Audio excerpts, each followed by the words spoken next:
Hello, I'm Benita Mehta, Chief Editor of ISHN.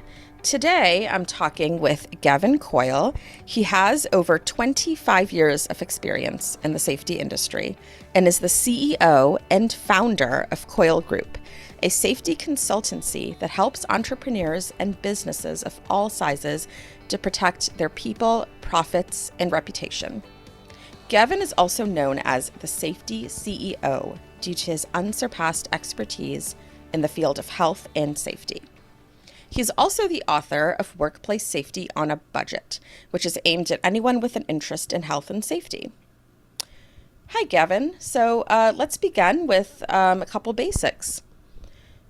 So what do you think about the current state of the safety industry, and where do you think it's headed in the near future? Hi, Benita. Thank you very much for having me today. Really appreciate it. I'm looking forward to the chat. In terms of where health and safety seems to be going, it obviously took a major increase because of the pandemic. It created a new phenomenon for many health and safety professionals. It created a major challenge, but it also created a major supply and demand issue in terms of how do we work from home and what does that look like, and how is the new workplace going to look in the future because of, maybe another pandemic in the future, or maybe the fact that companies have realized that they've become more efficient by working in a hybrid mode. So it brought health and safety a lot to the forefront in terms of health and safety people having to find solutions to the practical everyday issues that they would have been dealing with in the office, for example. Now they had to transfer that to a home working environment. And we've seen a major sort of shift towards, what does a hybrid person look like, and how do you keep that person safe? And, take for example, simple issue like someone might trip over a cable in their home office.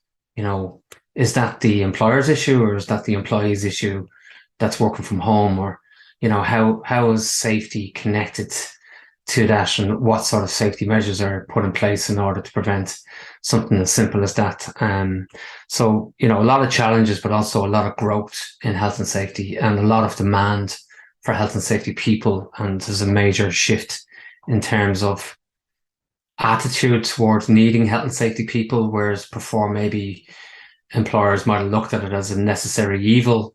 Now they're looking at health and safety as, well, it's part of the overall business process in order to make us succeed in the future, in order for our staff to stay with us and to be in a comfortable environment where they can work from home, but also work in the field.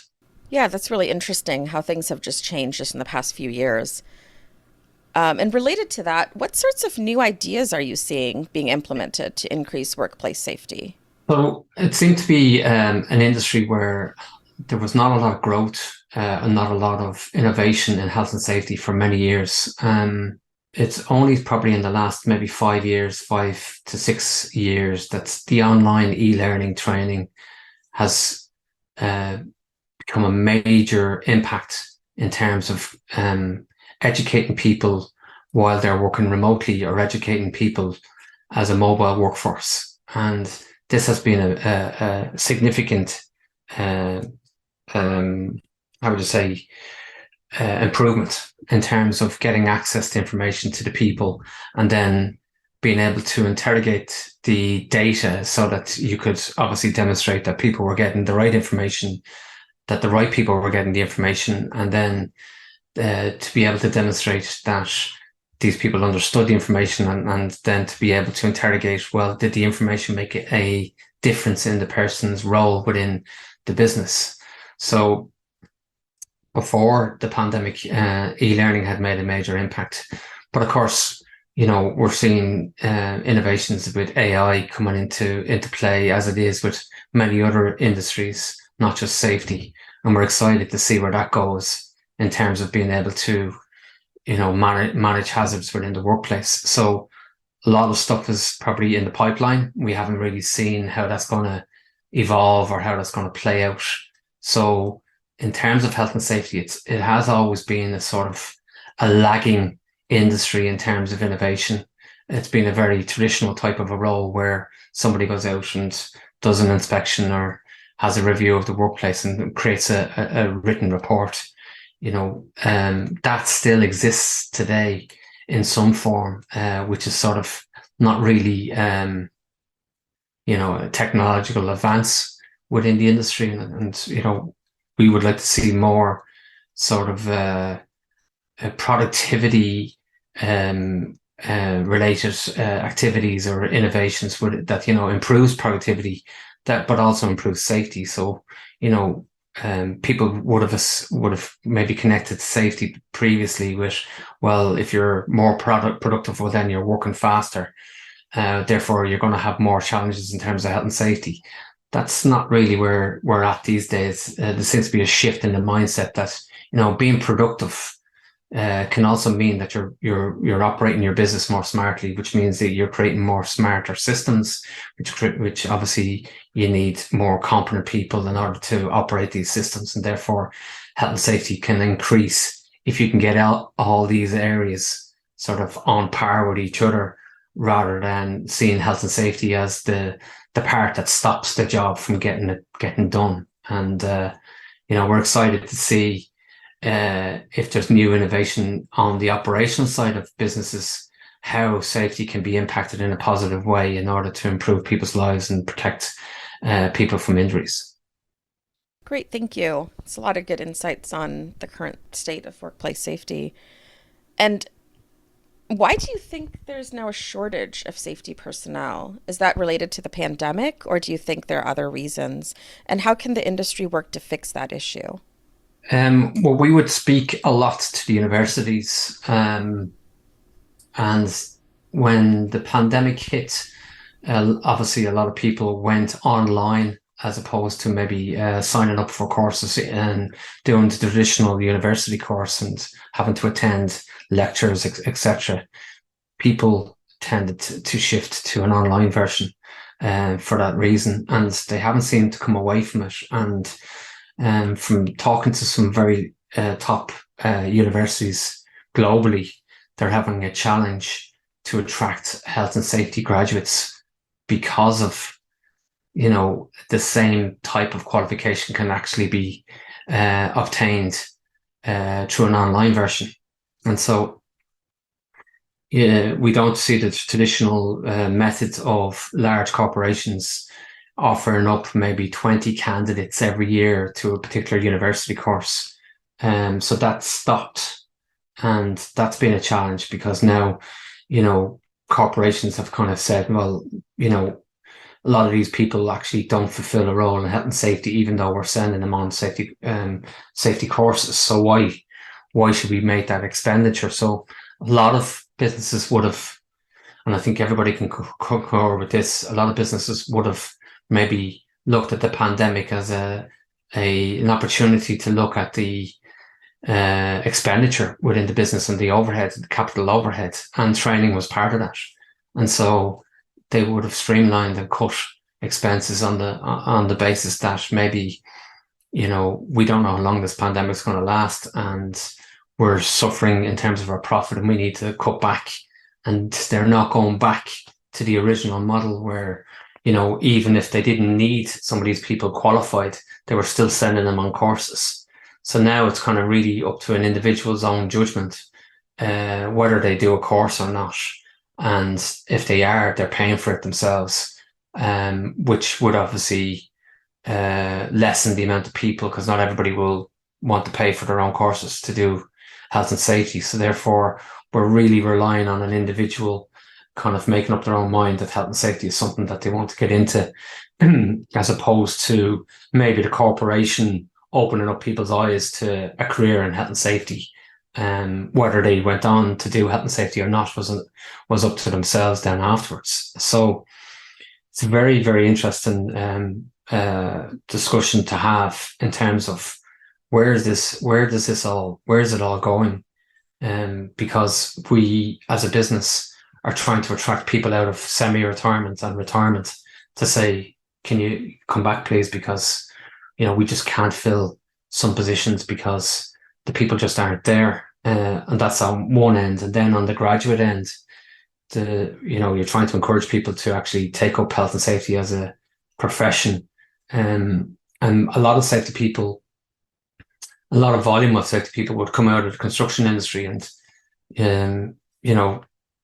people kind of tended to just, if you're going to maybe do a course, maybe you should just do mechanical or electrical engineering or an engineering or type subject as opposed to health and safety. It wouldn't necessarily be within their top three. So there seems to be a need for a brand safety message to get out to the communities that, look, the health and safety is a great profession. It offers great opportunities for people. It has a really wide and varied sort of scope in terms of where you can go with it, whether you're in manufacturing or oil and gas, or for ourselves, we're in the wind energy, utilities and power generation market. And, every business that we touch off within our own scope are all screaming for health and safety people.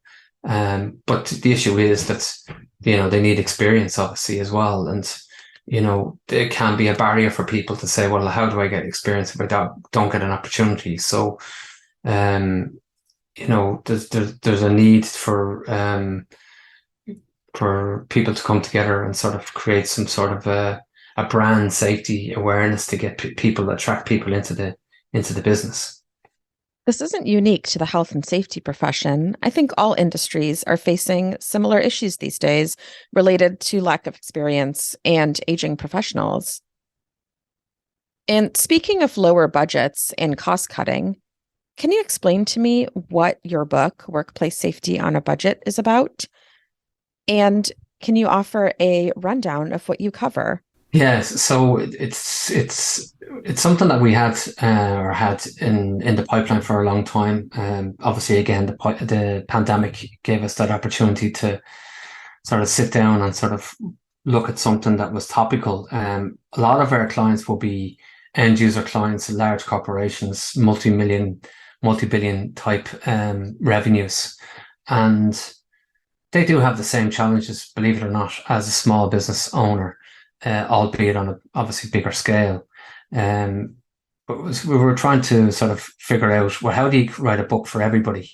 So the book really kind of says a message to the large corporations of how they can probably work a lot smarter and create some innovations within their own business that can save them money, but also help them ensure a high standard of safety. And they're on the other side of the fence, if it's a small business owner, how do they sort of manage the mirage of health and safety documentation and comply with health and safety regulations, but at the same time, try and get their business up and running and try and make a success of their business, and not to have this sort of in inverted commas noose around their neck that they have to comply with health and safety. We're trying to dispel that message and say, basically, you can actually have a very high standard of health and safety without sort of breaking the bank and having to spend a fortune.